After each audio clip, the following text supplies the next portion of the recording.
एक बार की बात है। एक गांव में एक लड़का रहता था। वो लड़का पढ़ाई में बहुत होशियार था, लेकिन उसकी पढ़ाई नहीं हो पाती थी, क्योंकि वो लड़का अपना घर भी चलाया करता था। वो रोज अपने खेत में जाता, दिन भर वहाँ काम करता और शाम को घर वापिस आकर वो थोड़ी बहुत पढ़ाई कर लिया करता था।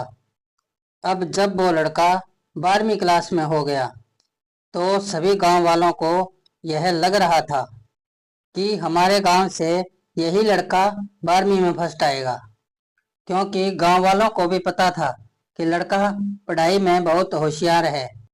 तो 12वीं का एग्जाम आया, लड़के ने एग्जाम दिया और जब 12वीं का रिजल्ट आया तो वो लड़का किसी कारण से एक सब्जेक्ट में फेल हो गया। जब गांव वालों को ये बात पता चली तो सारे गांव वाले उस लड़के को ताने देने लगे और उसका मजाक उड़ाने लगे।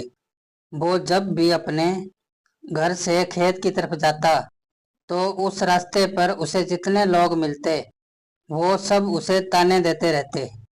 अब वो लड़का लोगों के ताने सुनकर बहुत परेशान हो जाता है और ये बात वो अपने उस्ताद को बताता है कि उस्ताद जी, मैं जब भी अपने घर से खेत की तरफ जाता हूँ तो उस रास्ते पर जितने लोग मुझे मिलते हैं सब मेरा मजाक उड़ाते हैं।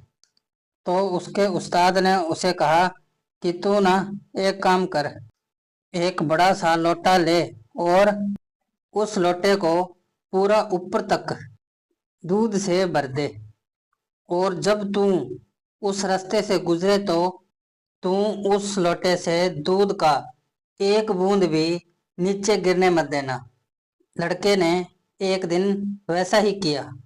वो जब उस रास्ते से दूध का लोटा लेकर निकला तो उसका ध्यान उस लोटे पर इतना था कि उसे लोगों की आवाज ही सुनाई नहीं दी।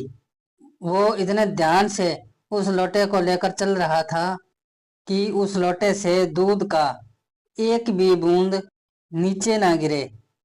इसकी वजह से उसे लोगों के तानों की आवाज ही सुनाई नहीं दी। तो इस कहानी से हमें यह सीख मिलती है कि अपने काम में इतना डल जाओ, इतना फोकस अपने काम पर लगा दो कि बाकी की चीजों का आप पर कोई असर ही ना हो। लोगों की आवाजें, लोगों के ताने आपको सुनाई ही ना दें। अगर आपको ये कहानी पसंद आई हो तो लाइक, शेयर और सब्सक्राइब जरूर करना। धन्यवाद।